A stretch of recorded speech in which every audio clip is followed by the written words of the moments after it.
নমস্কার, স্বপ্নাবিক নিউজ নেটওয়ার্কে স্বাগত। শুধু ক্ষমতা নয়, এবার মাথার ছাদটাও হারাতে চলেছেন উত্তর 24 পরগনা জেলার ত্রাস জয়ন্ত সিং। আরিয়াদহের প্রতাপ রুদ্র লেনের একটি পুকুর দখল করে তৈরি করা রাজপ্রাসাদের মতো বাড়ি ভেঙে ফেলে খেলার মাঠ তৈরি করার নির্দেশ দিল কলকাতা হাইকোর্ট। উল্লেখ্য, 2023 সালে আরিয়াদহে তৃণমূল কর্মীকে লক্ষ্য করে গুলি চালানোর ঘটনায় জয়ন্ত সিং এর নাম জড়ালেও তবে 2024 সালে মা ছেলেকে মারধরের ঘটনায় ল্যামলাইটে চলে আসে মদন মিত্র ঘনিষ্ঠ এই তৃণমূল নেতা। একে একে তার কীর্তিকলাপ প্রকাশ পাওয়ার পাশাপাশি মাথায় হাত পড়ে তার বিলাসবহুল বাড়ি দেখে।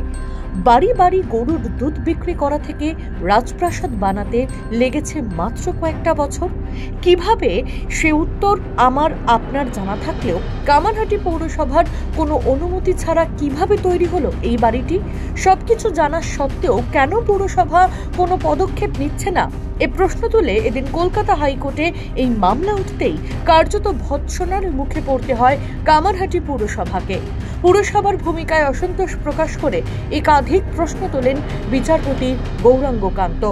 সমস্ত কিছু পর্যালোচনা করে খুব শীঘ্রই জয়ন্ত সিং এর অবৈধ বাড়ি ভেঙে ফেলে খেলার মাঠ তৈরি করার নির্দেশ দিলেন বিচারপতি। 8 সপ্তাহের মধ্যেই এর প্রোগ্রেসিভ রিপোর্ট জমা দেওয়ার নির্দেশ দিয়েছে আদালত। রাজা দে, স্বপ্নাবিক নিউজ, আরিয়াদহ। সমস্ত খবরের আপডেট পেতে লাইক করে সাবস্ক্রাইব করুন স্বপ্নাবিক নিউজ। সেই সঙ্গে বেল বাটন প্রেস করতে ভুলবেন না। আপনাদের একটা সাবস্ক্রিপশন আমাদের জন্য অত্যন্ত মূল্যবান। একই সঙ্গে ফলো করুন আমাদের হোয়াটসঅ্যাপ চ্যানেলটিও। জয় হিন্দ।